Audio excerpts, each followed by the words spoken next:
નમસ્કાર મિત્રો, હું છું પરેશ દેસાઈ, આમ આદમી પાર્ટી એએમસી ઉમેદવાર વોર્ડ નંબર 4।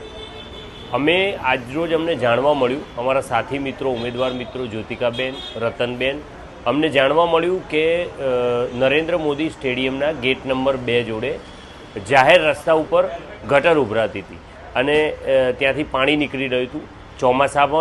ચોમાસામાં પણ ત્યાં આગળ કેડસમાં પાણી ભરાય છે।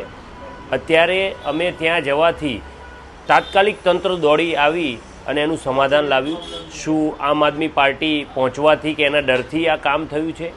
અત્યારે ત્યાંથી થોડાક જ દૂર જનતાની અમને ત્યાંથી જાણવા મળ્યું છે કે પાણીની પાઇપલાઇન પણ ત્યાં અત્યારે કપાઈ ગઈ છે। તો આ બધું ચૂંટણીના સમયે જ કેમ?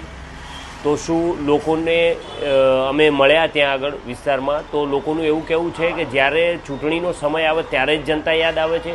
તો શું મત માટે અને પોતાની સત્તા માટે જ જનતાને હાથો બનાવવામાં આવે છે? તો મારી તમને નમ્ર અપીલ છે કે તમે આવી રીતે કોઈનો હાથો બનશો નહીં અને સજાગ બનીને ગુજરાતની જનતા જાગૃત છે।